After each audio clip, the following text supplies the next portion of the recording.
So what apparently happened is when they were hooking, remember they hooked up two titanium tubes, they put a positive charge on one and a negative charge on the other one.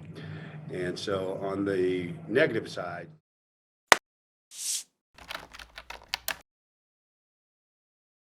all right, let's get going. This is the time for, of course, a follow-up discovery hearing in the various related Wren and Affirm Affinity Lifestyle cases. I did receive some emails and texts back and forth from Department 31, who has the Hunwarson, Wright, Henry, and one other one. Do you remember? Rich. Oh, yeah, the R-I-C-H-T, Rich case. I think that's right. Right?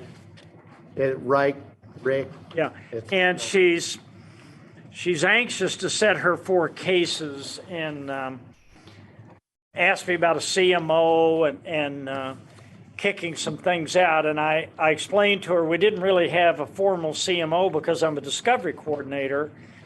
And we're doing discovery orders and scheduling orders like you would in a CMO. I also explained to her that it took us a while to get the documents and evidence out of Arizona, and that Real Water had a huge volume of documents to go through, which I was showing they produced about 1,800 today, and including a 26-page privilege log, something like that. The privilege log is still coming. I show the production was 1,428 pages. Yeah.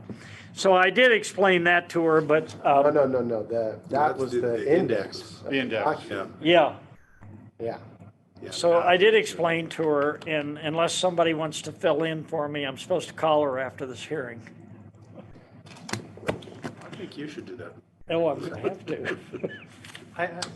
As a side note, I spoke to her department this afternoon on another matter, and the legal assistant parenthetically told me that she's setting a hearing for a week from today at 9:30 for status. I hope I don't get a subpoena. We have a status check scheduled with her for Thursday on this matter. Well, she set that for a month after our last hearing. Now, I didn't remember that when I set this one, but I think that's exactly a month from our last hearing. Yeah. So we're doing status Thursday and then next week too? She just told me that today, that a week from today. Okay. All right. Said an order will be going out. Okay. Well, let's go through. Yeah, we have her on the agenda for 6. What we propose filing. I had her on 4. She says she only had 4. No, I mean, she's agenda item 6. Oh, yeah. You want to jump to that? Okay. No, let's see where we're going here. And you had a couple of ones on your suggested list, like Castillo, that I didn't have. But everything that I had wanted to cover, you had already included in here. It's really kind of a repeat of what we did before. Joel, tell me the status then of the Real Water document production. I know it's quite a task. So the Henderson paper documents have all been produced. The Henderson computer files are likely next. Those have not been produced. And then there are documents from Mesa, Arizona that are in the hands of the repository to be scanned. The documents from Mesa are about 4 times the size of what we've produced from Henderson. So what is that? A lot. It's Henderson's 28,000 documents? 28,000 it's about pages? 19,000, yeah. Okay. And that does not include the computer files? It does not include the computer files. The computer files are next to be produced. And does Holo have any time estimate on that? They didn't provide one to me. I talked to them this morning. Okay. I think we're talking weeks or... All right, so I'll report to her that we have the Henderson paper has been produced. It's correct? Yes, any papers relative to the production of Real Water or...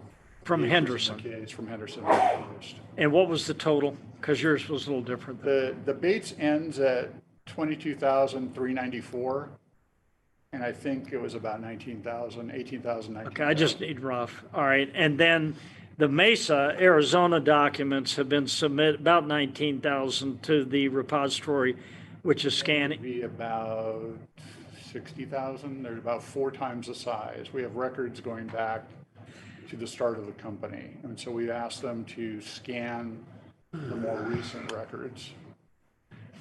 And those are all from the Mesa. Yes, And then the computer files are coming next. the computer files are going to be next. Okay. What's the status of the titanium tube non-destructive testing? Okay, we did the testing on Wednesday, and we don't have the hard copy of the test report yet. As soon as we get it, we'll file it with everybody, because, Was that last Wednesday? yeah, last Wednesday, because our position is a test report, obviously isn't work product or anything, so we're gonna produce the test report, and just giving everybody. You are We producing. are producing the test report.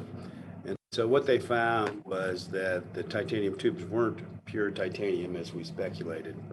That in fact, they were approximately 4% vanadium, V-I-N-A. What is it? Say that again. Vanadium, V-I-N-A-N-D-I-U-M. And we think it was vanadium oxide, although the test report will clarify that. And so what apparently happened is when they were hooking, remember they hooked up 2 titanium tubes, they put a positive charge on one and a negative charge on the other one. And so on the negative side, the tube's pretty much intact, inside, outside. On the positive side, the tube on the inside shows severe oxidization. It's all, corroded away. So what we think happened is that the vanadium in the electrical charge, the vanadium came away and released into the concentrate. So, and vanadium, especially vanadium oxide, is a toxic substance. And whether you inhale or drink it, and coincidentally, it causes gastrointestinal problems and liver damage. I mean, surprise, surprise. So we think we found a potential cause. And another interesting thing was vanadium is particularly lethal to dogs. And if you recall, we've had 10 dogs killed. I thought it was 6. No, we're up to 10 now, including a 3-year-old golden retriever that, that's in the prime of its life. So anyway, we're thinking vanadium is say a primary suspect at this point for what's happened here. And so our next step, which is the second part of the thing where we say future testing, what we're going to do now, as soon as the expert gets it set up, we're going to want to test some of the concentrate, because we do have concentrate. So we're going to send out a notice of test protocol to test the concentrate. And we're particularly going to look for vanadium, of course, but there may be something else in there, because the concentrate, we don't really know what's in concentrate at this point. There may be something in there that's not good either. But anyway, we want to test the concentrate, and that's probably going to be done up in Reno.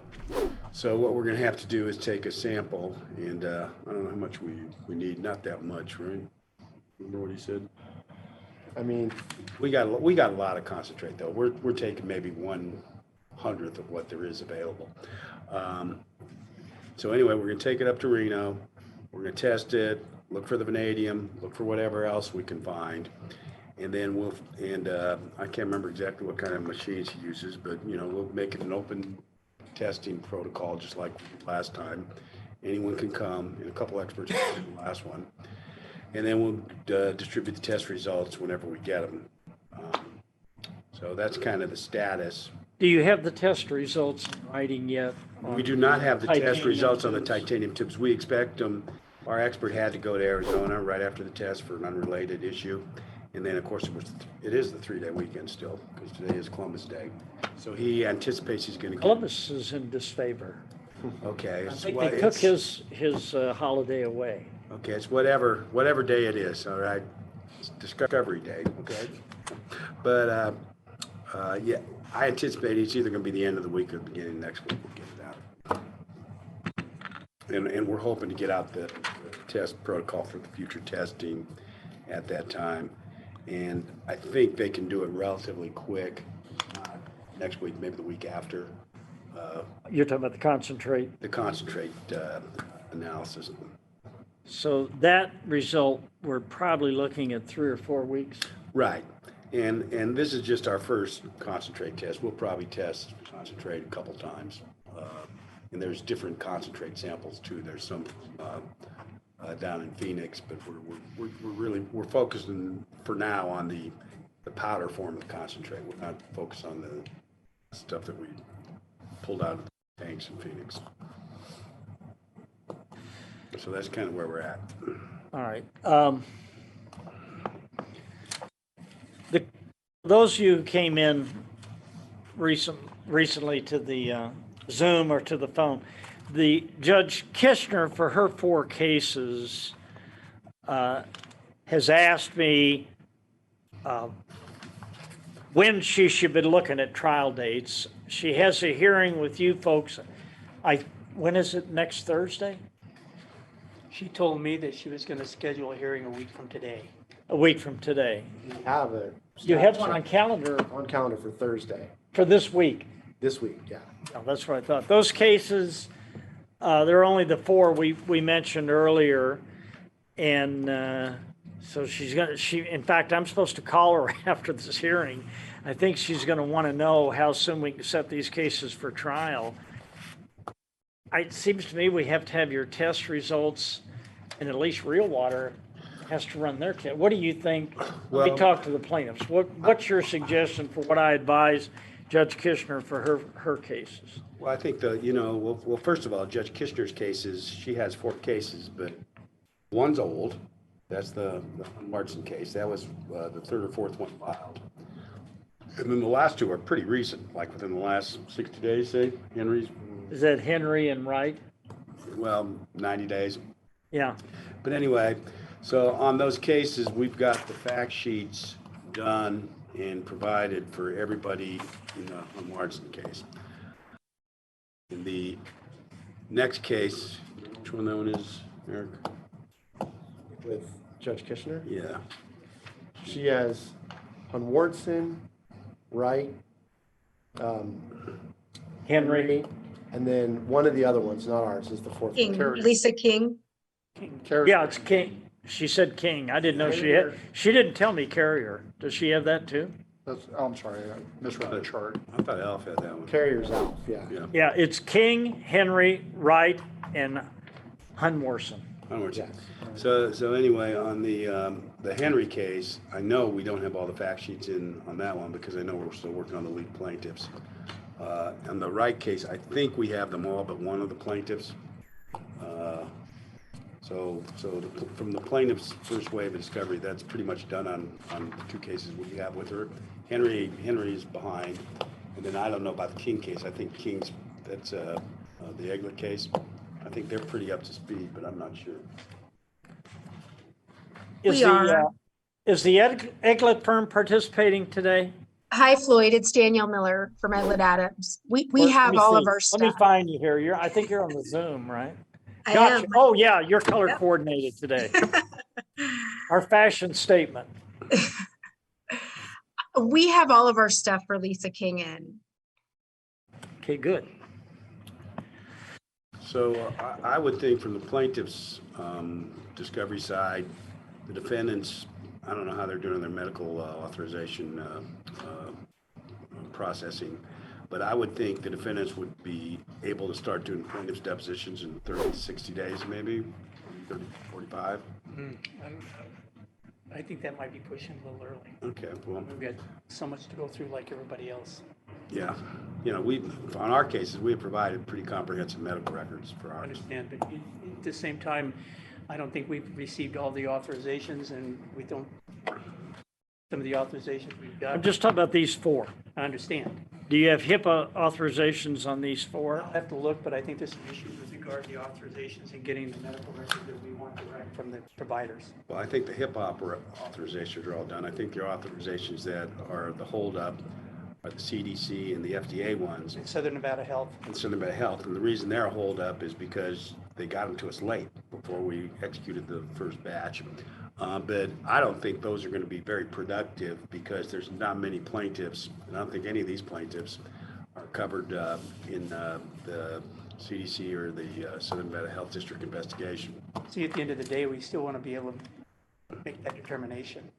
Well, right. I'm not saying you shouldn't. No, I understand. But I'm saying that when you do get some stuff, and we have produced a lot of Southern Nevada Health District and CDC stuff already, and you'll see that they looked at primarily the kids, the Ryerson case, which was the death case, maybe 2 or 3 other cases, but they didn't look at all the cases. Now, I thought Hunworson was the death case. Is that? No, that's the liver transplant case. Oh, liver transplant. What's the death case? Ryerson,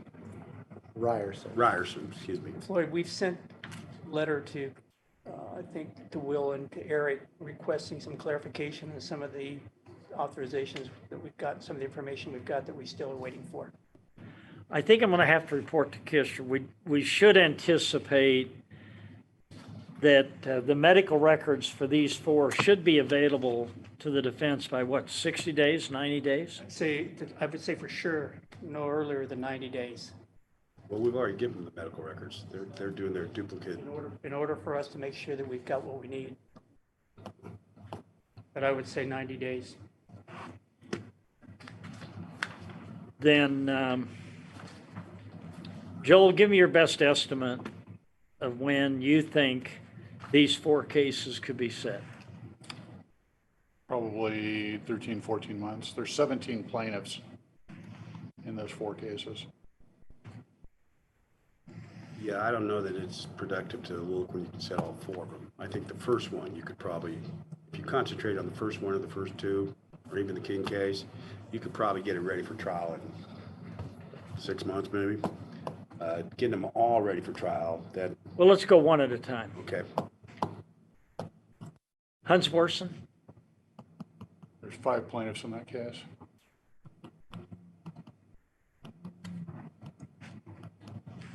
And you think that could be ready for trial in 9 months? No, 12 months. I think that Once should be you- for trial in 6 months.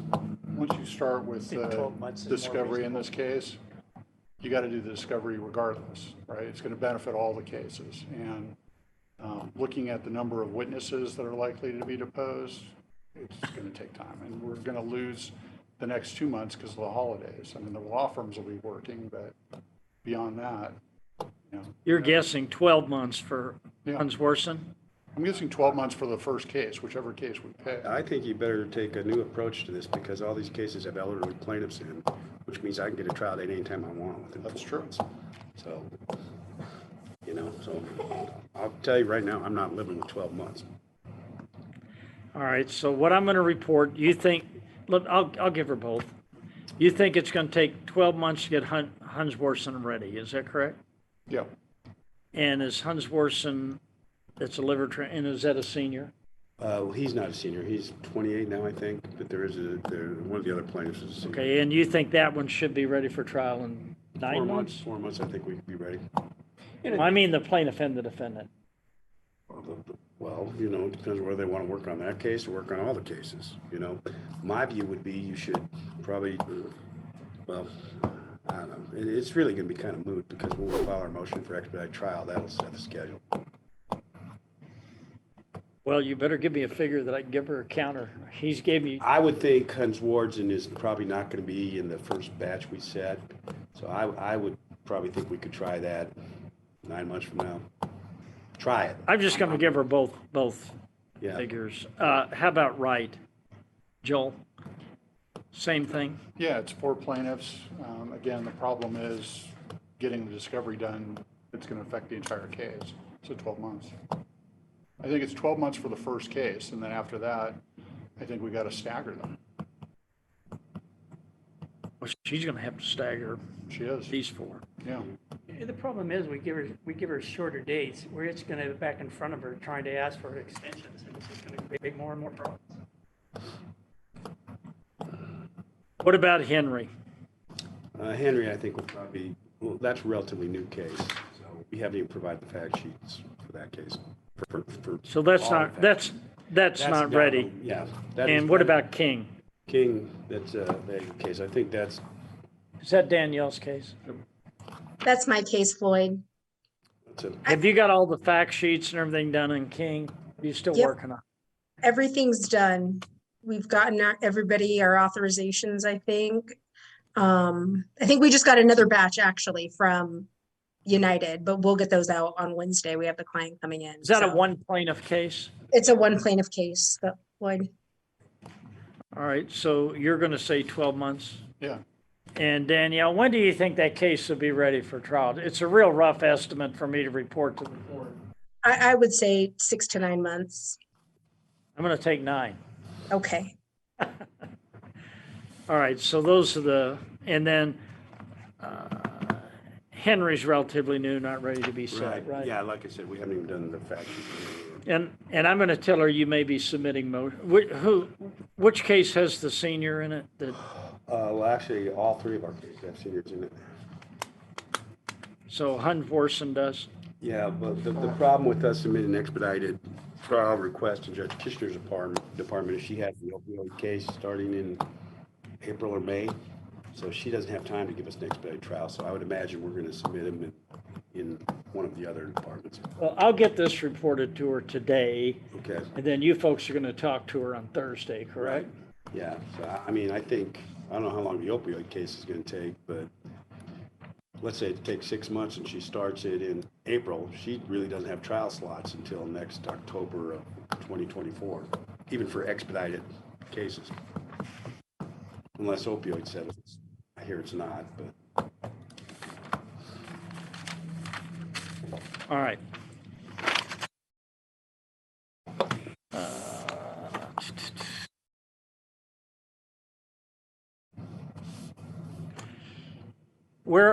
I'm going to jump down to the testing protocol. When I looked at the briefing, both sides were pretty close on notices on doing any kind of DT. I'm assuming what we're doing is full qualitative analysis on these water samples, right? I don't know that we know. I mean, the FDA has done a bunch of testing on the water samples, and now we have a new theory of the case that we just got 5 minutes ago. And I think that changes what our experts need to do. Well, that's why we didn't test the water yet, because until you find out what's in the concentrate and what's leaching off the tubes, you really can't focus the water testing. You know, when you get to the water testing, you're talking testing for parts per million. So I could go out and spend $1 million and do water testing, or I could, Well, you're going to do the concentrate first. or I could right? do the tubes, the concentrate, and get the, you know, the lens a little sharper, and then go in and spend 10, 20 grand and do water testing, you know, which is what I'm doing. You know, I think it's the way to do it. All right, so it sounds like we're kind of guesstimating the results on the concentrate would be about 4 weeks from today, right? On the first set of concentrate testing. So I should probably set a hearing in 5 weeks? Well, I don't know if the concentrate testing is the big driver of when we should have a hearing. I think the other issues, you know, like before, I don't even. Well, we're going to have to go through the protocol Yeah. first, so. Yeah. All right, let's talk about the testing protocol. And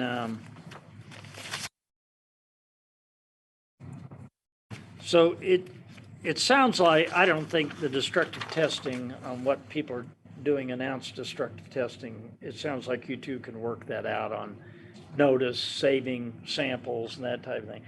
The question is it's the plaintiff's position that the defense is not entitled to a consulting expert to do testing without revealing results. Is that correct? I think our position is that the hard results, you know, like what they find when they test something, should be shared with everyone like we're doing. But the interpretation, you know, I'm not asking their expert's interpretation. Okay, I'll ask him that in the deposition if he's designated as an expert. But, you know, when a machine does a test and it comes out with, you know, value X, Y, and Z, I don't see why that, I don't see how that could possibly be protected by a work product, because that's a machine result. That's not, you know, an opinion or an interpretation or anything like that. But even for a consulting expert who they are using as a consulting expert, that's not going to be a designated witness, correct?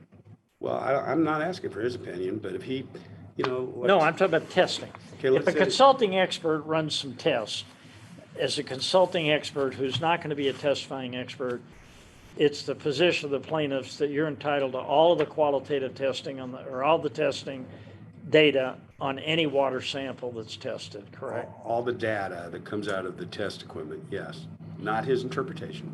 And Floyd, here's the issue, and that's unique in this case, is that we have thousands of water samples. They're all unique in the sense that to the extent anything can be detected in this water at this date and time, which is still a question mark, the fact that someone tests for it and comes across something is going to be like, a lottery ticket to some extent.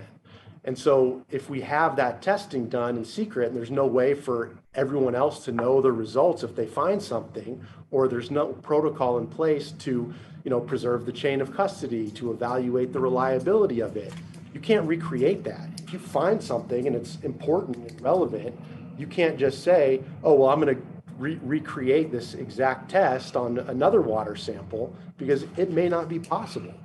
And so to avoid that issue, we think that if you're going to do destructive testing, destroy a unique sample, you should have to provide the test results, and there should be something in place that allows to preservation of the procedure of what was done, so that it can be shared with everyone else and it can be evaluated as reliable or not reliable.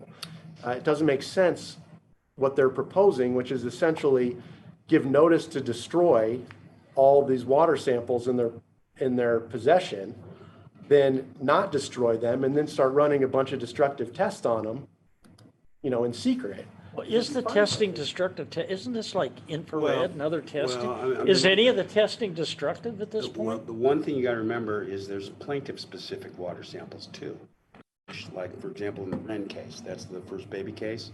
I think we have, 2.5 gallons left of a 5-gallon container? I may be confusing the cases, but You're talking about the customers. some of the plaintiffs kept the remnants of the water they had, and there's just not that much stuff in a particular plaintiff's case.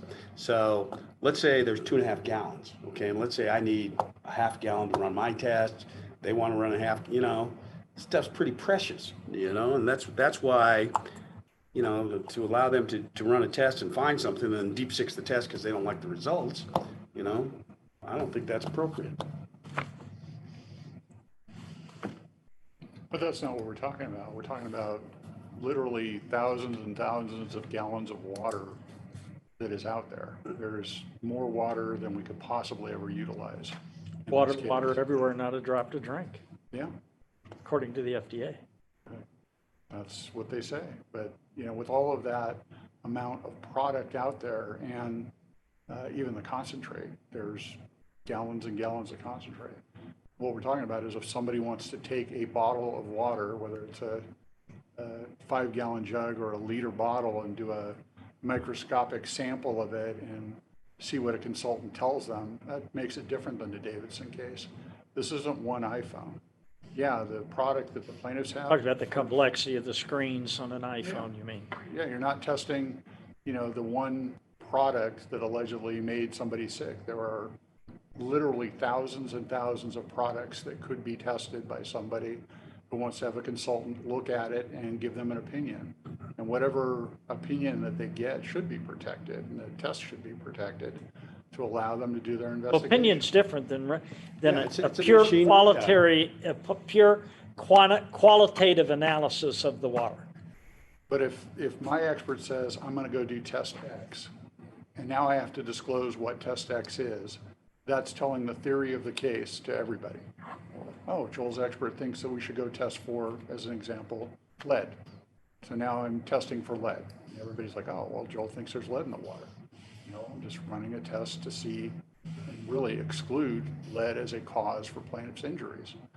That's information that should be protected. But once the plaintiff's test results are produced, which I'm going to require, the plaintiffs, the test results, you're not going to test for something that they haven't found, are you?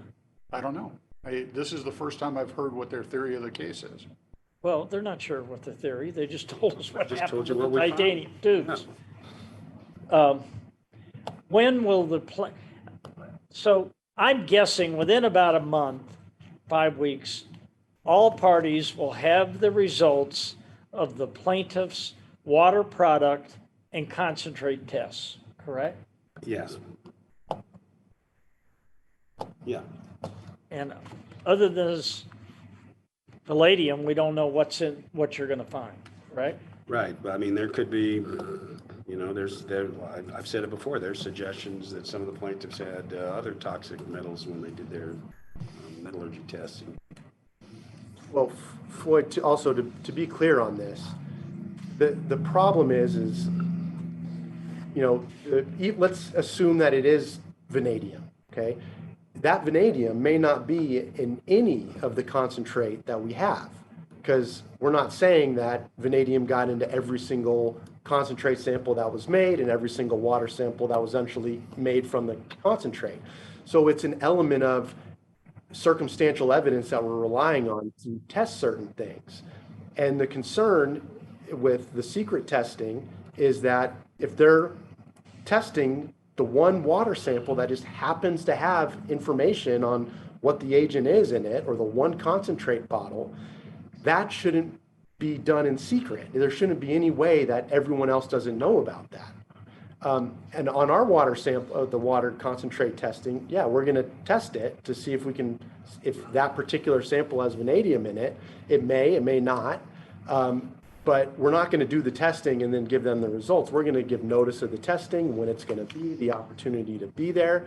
Well, you're gonna have to give them the results of your testing. And the results, yeah. But it's not just, we're not going to test it and then giving them the results. We're, you know, going to give them notice of the test and the procedures and how we're doing it. So, But you are gonna give them notice of what you find in the water. of course. And now that they get to have observers at our testing, you know, Right. the tube testing, we had observers there, you know, none of this, oh, let's go hire some sneaky consultant and let him do sneaky testing and then we're gonna hide it if we don't like it.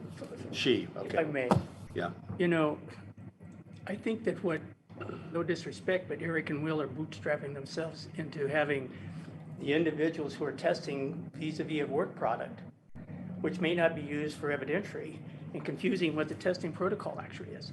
I suspect with what the testing they've done to this point with regard to the titanium tubes and the concentrate, they've given notice. We've had allowed to be there. We have our experts to be there if we want to. They're going to use it in evidentiary.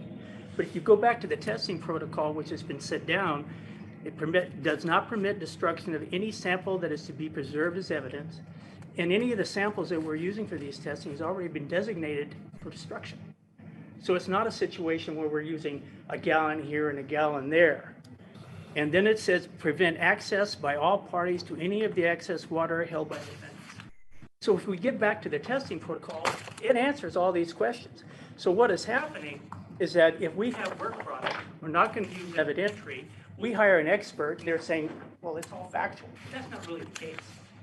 If we hire the experts, we got the attorneys at this point in time going to make what expert, what tests, what protocol, how we're going to use it, how it's going to be determined, and it may allow us to sophisticate our testing for future results, so we may be used for evidentiary.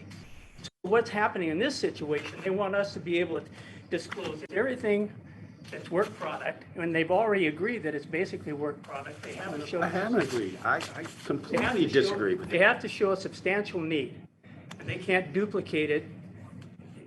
How is a printout from a spectroanalysis machine a work product? So Okay, because it's just a printout. That's okay? my question. If it's just a pure qualitative analysis, you're not asking the machine what to find. here's what I am. You're asking the machine to do a qualitative analysis. It does the qualitative analysis, and you have a certain amount of data as to what it found in the water. How's that work I'm going product? to go back, first of all, to the testing protocol. Testing protocol does not permit destruction of any sample that is to be preserved, in the operative words, as evidence. Does not prevent access by all parties to any of the excess water held by certain defendants. Does not allow the use, introduction, or results of any work product testing for any purpose in this litigation. The situation is, this is all work product. You're saying it's all factual. Sure, we plug it into the computer, it comes out with this result. But how much time and effort have the attorneys spent to make a determination, I'm going to use this expert, I'm going to use this test, I'm going to use this analysis, I'm going to make a determination, and once I've got those analysis, what I'm going to do with it. So the ultimate result is a factual, but to getting to that point in time is work product.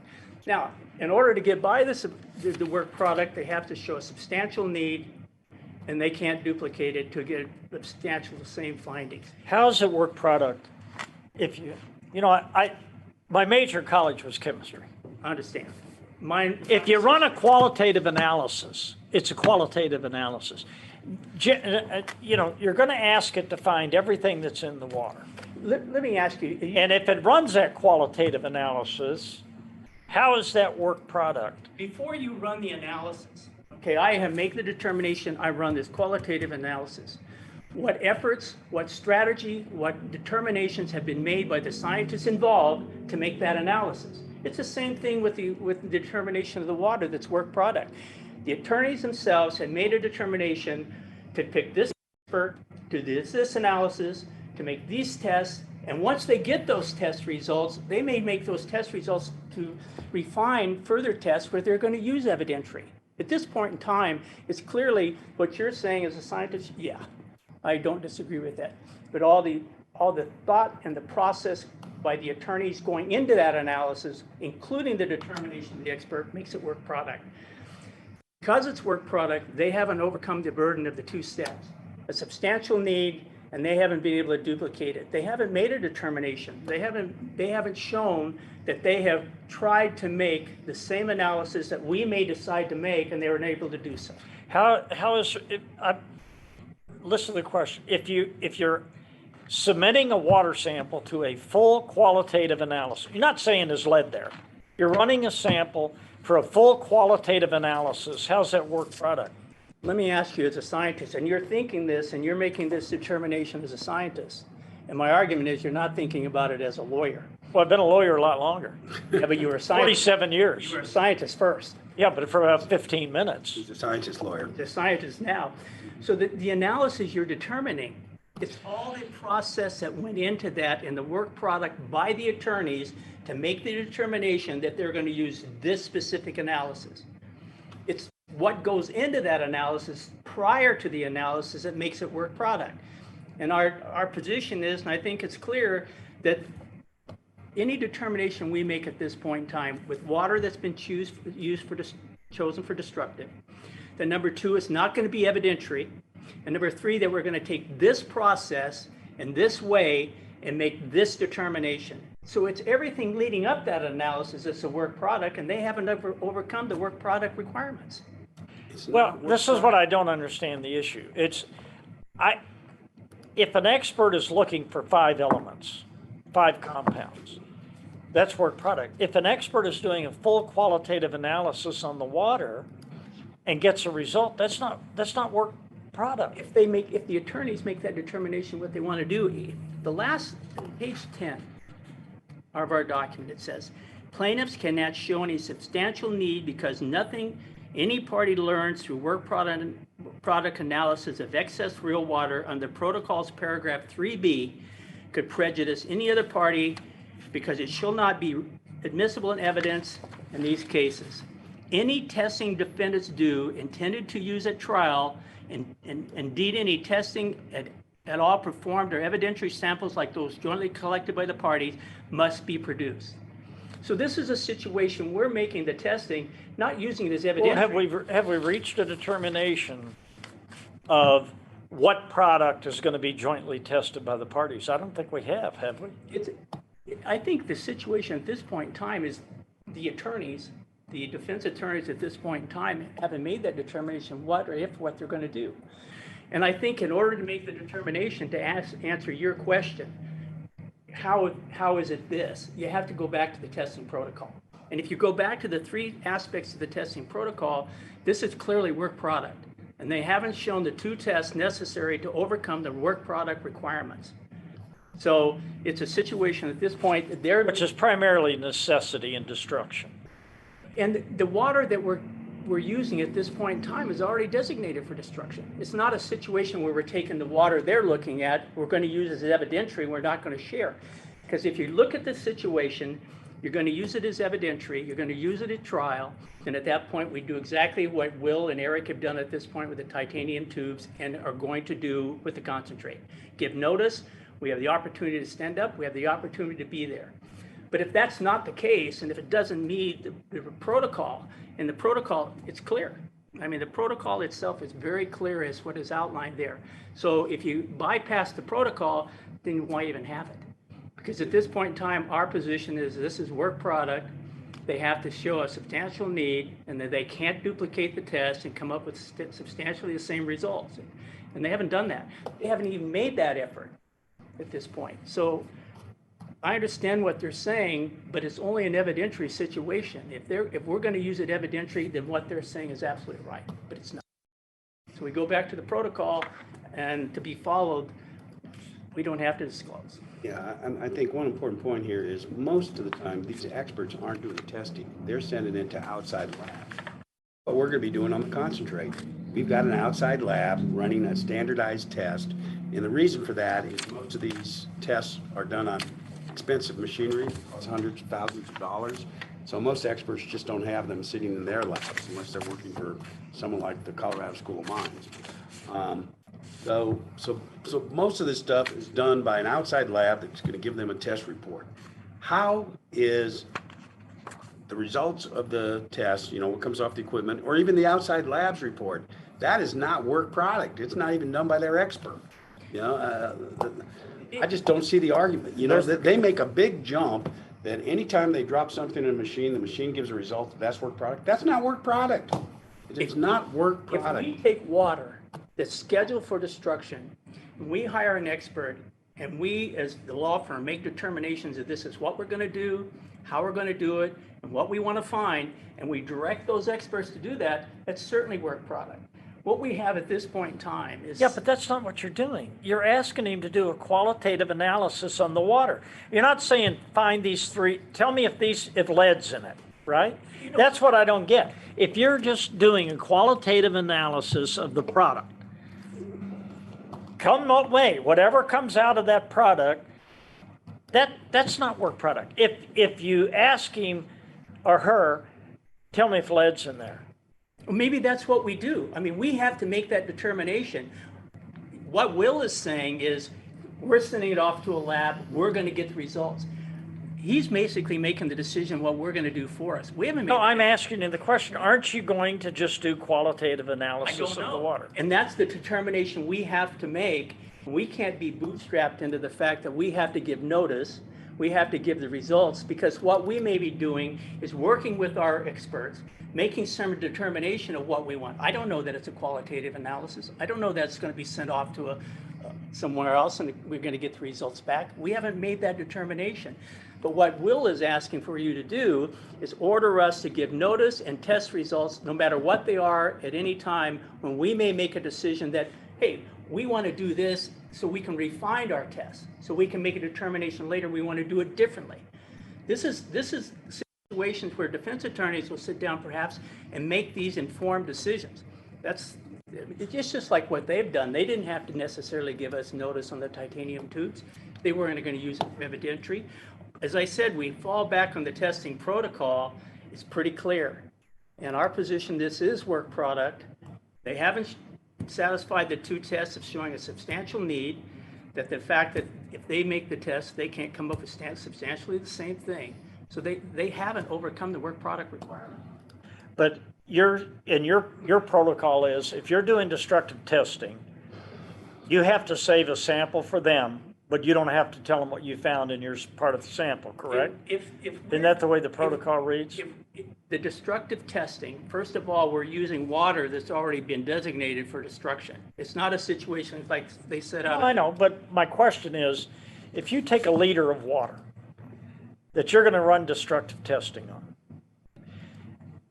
if you do any destructive testing on that, they have to get a sample of the same water before you do the DT. If possible, yes. And the operative words, if possible. How could it not be possible? It's already designated for destruction. And if we take some of this water and we use it, and we're not going to use it for evidentiary, they've had the same opportunity. But if you take a liter of a certain batch or wherever you get it, and you're going to test it, I understand your argument. You don't want to give them the result, but you have to give them a sample of the same water you tested, Impossible. correct? How could it not be The possible? moving thing that in our brief that I think I kept coming back to is we're not looking for a needle in a haystack. We're looking for a needle in a field of haystacks. There's thousands of gallons of water out there. We don't know which one we're going to use or which one we're not going to use. Yeah, but my So- question is, but if let's say once you decide, let's say once you decide you're going to, let me ask the question. Once you decide you're going to test a certain sample of water, and it's destructive, don't you have, under the protocol, you have to let them have a portion of that same sample, correct? if this water is designated for destruction, and we use this water for testing. So the question is, do we have to give them a sample of this water? Don't you have to give them a sample of any water you're going to test? I don't believe we have to. Why not? I think at this point in time, if it's possible, we can because we're doing a situation when we're testing water, we're making some determinations of what. Okay, so you protect your work product. Okay. But if you have a sample you've tested, why don't they have a portion of that same sample? I guess the testing protocol answers that question. And as I've said before, the testing protocol really. I thought the alternative was you offered to do that. Permit destruction of any sample that is to be preserved as evidence. So it does not permit destruction of any sample. And here's the point: prevent access by all parties to any of the excess water held by certain defendants. So is it available? Sure, it's available. But are we required to call Joel and say, we're testing this water at this point in time as work product, and give him the opportunity to do the same thing? Sure. Because that's prong two of overcoming the work product, is that he has the ability to take a look at that water and make the determination. He hasn't done that. So it's our work product. As you said, the testing results. Let's say you have a bottle, and you're going to use half that bottle from a certain batch to test. And you don't want to give them what you tested, but why aren't you obligated to give them sample 15-C? So they can do their own test. Yeah, All right. I thought you both kind of agreed to that. I Well, thought that was one of your I thought we fallback agreed to positions. And that may be, because I've come into this some sort of late. But I think your argument at this point in time with regard to that is sound. But at that point in time, for us to have to disclose what our test results are and how we got those particular test results, that's work product. And they shouldn't be entitled to that until they meet the two. But if you do destructive testing on a sample of water, they all don't have the exact same source, the exact same batch, the exact same date. I mean, some were sold to the Wren family, some were sold to the Hunwarson family, some were sold to the King family. What I'm saying is, if you're going to do destructive testing on a sample, and you don't want to tell them what you're testing and what the results are, but you do have to have that sample identified, otherwise your tests aren't worth anything anyway, and say it's sample 15-C, why don't you have to give them sample 15-C? So if you come, you don't know what you're going to use for evidence yet. If you're going to use that for evidence, they've got part of the sample. And I think you're mixing, no disrespect, apples and oranges. If it's evidentiary, it is intended to be used as evidence, like they have with the titanium tubes and concentrate, certainly, you give the notice and requirements. But if it's a situation where we're making testing, whatever it may be, as determined by counsel, and it may be more than one defense counsel sitting down and making those determinations, then at that point in time. I'm not talking about your testing. I'm talking about, we tested this sample, here's your exemplar of that sample. Okay. And again, if that's what the testing protocol requires and what's been. No, that's what I'm asking you, if you wouldn't agree to require. Yes. And I can't speak for all defense counsel, but I don't think that's an unreasonable. I thought the parties kind of agreed to that in the briefing. Yeah, I thought we'd agreed to that. but- With the, there's two batches here. There's ones that are going to be subject to evidence and the protocol where you test, you give notice of the testing, you disclose the results. there's a chain of custody, there's a reliability, you can ask questions and confirm the reliability of the test. Then there's this other one where they want to do this secret testing where they just say, hey, we're going to destroy this, and then they don't really destroy it, and then they go run a bunch of tests on it. There's a And you get an exemplar of that. well, that's not really a practical equalizer in this because Because you don't think your experts are as good as theirs? They won't find what theirs did? It's not expert driven. It's really the machine comes out with the test, Yeah. the test results. But if you get an exemplar of everything they've tested, why isn't that enough? because the water that you test, even if it's the same bottle, it's not necessarily representative of the rest of the water in the bottle. But if they test that bottle Yeah, and you get half the water, then how are you not protected? because They're just gonna skim from the top, and the vanadium that's gone to the bottom, they're gonna ignore. They're not gonna sample from the bottom. Oh, but you're I mean, going to that's the test the first- same sample and say, you missed this and we found it. yeah, but Let's say you find 3 toxins. let's use Okay? vanadium. The plaintiff has the burden. Let's say you find 3 toxins. And they're going to test part of a liter of water. And it's sample 15-C. And you get half that bottle. Or you get an exemplar too. They can't come out and say there's no toxin in that. You've got a chance to test it for what you're looking for. That's not a correct assumption because let's say let's say it's vanadium. You got a bottle this size. You have vanadium in this bottle. Vanadium is viscous, heavier than the water. It's going to sink to the bottom. Let's say they pour half the bottle out and give us that sample, and they test the bottom half, the half with the vanadium in it. The top half that they give us isn't necessarily representative of the bottom half of the bottle, number one. So they find vanadium, and then they hide the test results, and they give us the sample, and we test it, there's no vanadium. Number two, once you take off the cap of this bottle and you introduce more oxygen to the whatever's in there, That happens no matter who's doing the test. Well- If they test part of that bottle and you get the other part of the bottle, you're telling me, oh, but when they poured it, maybe the vanadium only went into one of the cups instead of 2.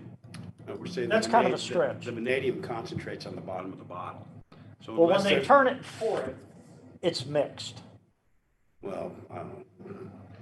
Shake it up. I don't know. and I mean, And you're talking that's about really 5-gallon bottles. also kind of a imperfect way to do it because giving us the sample that they test, it's not practical that we're going to be able to test every single sample for everything that they're testing for. Here's the bottom line concern. And If you have 3, I'm not buying this. If you had 3 toxins, I mean, you've got the burden. You're going to figure out, your people are going to figure out what the problem is. Let's say there's 3, let's say there are 8, let's say there's 6. And you get a sample of everything they've tested that's destroyed. You look for your 6 toxins in it. They can't come out and say, 15C didn't have lead in it. You Yeah, say, but- yeah, it did, we tested it. Yeah, but like I already said, if the vanadium's on the bottom and they're skimming the top and giving that to us. You give me an expert that says that. I want to the vanadium's on the cross-examine him. No, that when you distribute it, it's not sufficiently mixed that you're going to get everything from both sides. Oh, that's, it says it in the FDA report. Yeah. I can show you because when they tested the water samples and they found it, even some from our clients, and they didn't find anything, they said, well, we know real water caused this toxicity, at least in some of these people. There's no question about it. Our testing didn't reveal what that agent was, and here's a bunch of explanations of why. And one of them is the water that we tested, even from bottles who are potentially made people sick, is not representative of the water that they drank or the rest of the water in the bottle, or is not representative of the batch that was made people sick. I mean, that's the problem. Is it is a random kind of, a lot of it is going to be like a lotto ticket. And the question that I would pose is, let's say they test 1,000 bottles of water for vanadium, and one of those bottles they test. And you have a sample from the same 1,000 bottles. And you say, We oh, don't but have- our part of the sample didn't have it, theirs did. Well, we won't know if theirs did because they're not going to reveal not gonna those reveal it. results. Yeah, I know, but you're going to be able to find out if those samples had palladium, right? You're going to test it, Yep. specifically test it. Well, if we did, and it could still not test in our sample and test in What are theirs. the odds, really? Well, if you have 1 part Significant. per million Vanadium.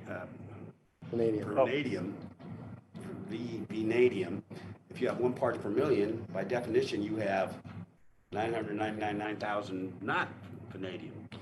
And it's more complicated than just, I potentially more complicated. I hope it's as simple as saying, hey, it's vanadium. We can just start testing for it and, maybe find it in certain waters or concentrates. But it could also be that whatever it is, vanadium is in there, but it's interacting with another agent that's in there. Yeah, but you're going to figure that out. I mean, you get half of the DT water that they use, and you're saying, oh, but we're not going to find it. How are we It's gonna in their figure it half. out if we don't know what testing they're doing on Well, because you do whatever testing you want. It's your burden. it? And then their expert comes in and says, oh, we did 900,000 secret tests and we didn't find anything. No, So you they're- get a they're- sample of everything they test. It's destructive testing. And that's the difference, is we're talking about water labeled for destruction that's not going to be used evidentiary, that we're, I don't care what it's So- going to so be used for. You're If stipulating you on do the it- if record you that do- none of your experts are going to rely on any of this testing? Is that what you're saying? Because that is not true. I'm not. I don't care whether, you can't tell me at the end it's non-evidentiary. Yeah. I'm saying no matter what you do, if you do a sample that's destroyed, they get a part of that sample. They get a part of that sample. My understanding, that's been agreed to. Well, I thought it was. I mean, if that's what has been agreed to, I mean, I think The issue right now is, do you have to give them test the results. results of your testing? and I'm not asking for interpretation. I'm not asking for opinion. I'm asking for the printout of the machine, and most of these are standardized tests. And all the stuff that he's asking for, the things he's not asking for, went into making the determination that ultimately we get the results from that test. It's not just a second. At this point, I'm inclined to rule that, any water that you test that is a destructive test, it has to be properly identified, and they get an exemplar of that testing. The same amount that you get. Drawn from the same source. I mean, Well, that's what I'm saying. Well, I mean, they can't be scraping the bottom and using that for their testing, giving that to us and taking the top for their testing. An equal amount of the same exemplar, Well, same. randomly exemplar. picked.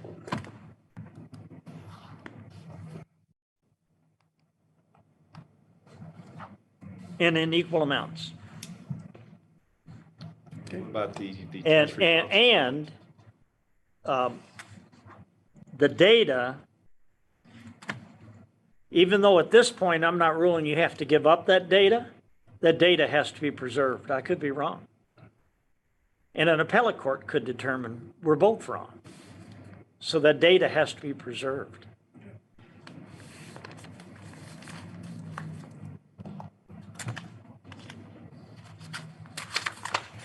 Where am I on my list? Three.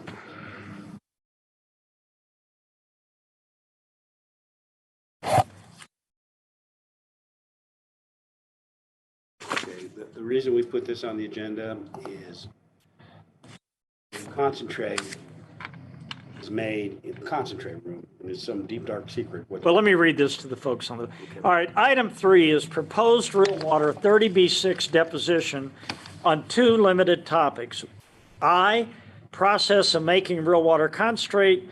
I, location of titanium tubes provided by Marlowe. Was that the some production? Marlowe was the inventor, and He invented titanium? no, he invented real water. Oh, Okay, so Is that real water as we know it, or is that water? yeah, so water. Marlowe testified that he gave somewhere between 8 and 12 titanium tubes to real water. We have retrieved 2 titanium tubes from real water, so that raises the question of where are the other titanium tubes. One thing that we're speculating. so there's 2 of 8 produced so far? Right. And it might be as many as 12. So where are the other titanium tubes? So, I mean, possibly they used I the mean- titanium tubes over the years and they degraded. Is there an opposition to taking that 30B6? A counter proposal. Okay. I have been advised that some of the titanium tubes have been returned to the warehouse. And I would get a custodian of records affidavit from the person who returned them, provide that, and then we can revisit the issue if we need to do All a right, we'll give you 36. that. Get that initially. Okay, how many do we have now? I do not know, but I will know shortly. All right, well, Well, let's That hold helps. that open because you're going to want to know, you're going to want to know what he says on that before you took the step. we over. are. Mhm. All right, so this one is in abeyance for you guys to work Well, on. that's item 2. Item 1, okay, so the testimony that What are we on? 331 formula. So the testimony from, I can't remember the names now. Casey Aiken. Hey, Casey, yeah, the testimony. What are you on? I'm on 1. Process of making the rear rod a concentrate. Oh, you're talking about, Okay. you mean 30B6 topic I? Yeah, we had 2 topics. Yeah. all So, you know, obviously we want to know what's in the concentrate because potentially it has a toxin in it as well, okay? May not just be the vanadium. So we wanted to pose someone as a PMK on that issue up front. And we don't want to blow all our 30B6 PMK rights just by doing this one deposition, which we think would be helpful to everybody because first thing the expert's going to want to know is what's in the concentrate. That's a little more specific than the other. Joel, I'm inclined to allow the 30B6 on topic I. Yeah, I just got this on Friday afternoon, so I haven't been able to talk to the client about who that person is. So we'll provide a mutual agreeable date. Okay. And then who's here for Hannah Instruments? Anyone? Yeah, Jason Wiggs here. Yeah, this is just a report that we gave Hannah another extension to Friday. Oh, Yep, Friday? I have till Friday. Yeah. okay. Correct. I'll have them. Well, I said that last time, but this time, This time he's telling the truth. by golly, I can only do so much. But yeah, I appreciate it, guys. And yeah, Friday. Um, I want to strike the portion of the record where Mr. Kemp said now he's telling the truth. Ah, he Yeah, had some extenuating thank you. circumstances in his defense. All right, so what about the fact sheets? We just wanted to give a report on where we're at. Oh, no. On this before the fact sheets, we had discussed the HIPAA authorizations for our clients to sign. And then after we were getting all those signed and produced as part of our fact sheets, we received a letter from Louis Brisbois attaching another set of authorizations. I think they're duplicative of the ones that we've already agreed to sign. So I just wanted to make sure there's no. If Louis Brisbois cannot use the ones that have already been provided, let me know at that time. Are you, They're this is HIPAA Lorraine, releases, right? this is Lorraine Frister for Cahey. Are Who's you your referring, client? And who's your client? I'm sorry, I couldn't hear you. Cahey Distributors of Nevada? Okay. Um, Have you tried the HIPAA releases already produced? no, I didn't. I just recently saw some in the Holo depository. All right, let me I- know if you have, I let me know didn't if you have a problem with that. When we do, the last thing we need are 2 sets of them floating around out here. Why don't you see, if those don't work for you, just let me know. That's fine. Okay. Well, I did send more than just HIPAA authorizations. There are plaintiffs that are making wage loss claims, so there's an authorization for personnel files.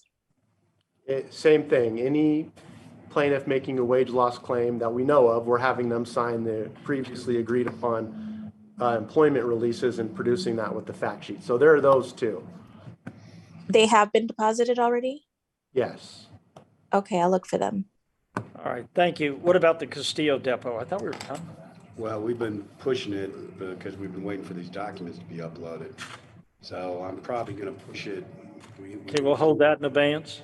Yeah, I think maybe we can talk about the next hearing. I don't anticipate doing it now Okay. until after middle of November, at the earliest.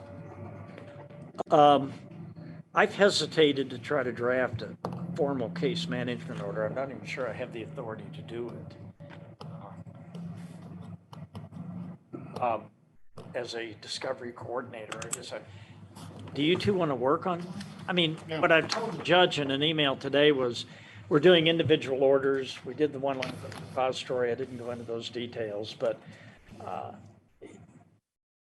I don't know if we need to reinvent the wheel on a CMO, but that's, why don't we just see if she jumps on me or jumps on you Thursday to do one, we'll figure one out.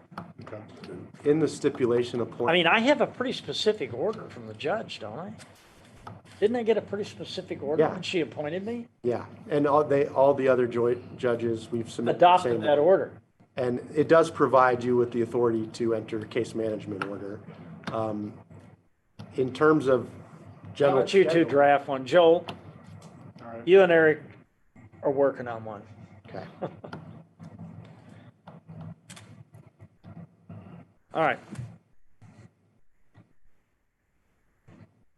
If you're gonna see her this Thursday, and then when's the next hearing? There's gonna be one a week from today, apparently. So you're seeing her this week and next week? I'm a little confused by next week. I don't have any. Here's what I was told. Yeah, but it's not in writing yet, right? No, she told me she'd be sending out an order. But this was just kind of parenthetically, I was talking about another case, and she said, I want you to know that I'm gonna schedule a hearing for a week from today. Well, I've promised her at her request I'd call her at the end of this hearing. So I'll kind of give her a update on what we're doing and these trial things, and so she can talk to all of you about it on Thursday. Our thought was to ask for maybe 60 days to try to get a handle on the documents and some better idea to try to see if we can have a more Yeah. Yeah, definite we were scheduling order. thinking if we approached her and tried to delay things a lot, she'd resist that. So we were going to suggest to her that we just get a 60-day extension to come up with something.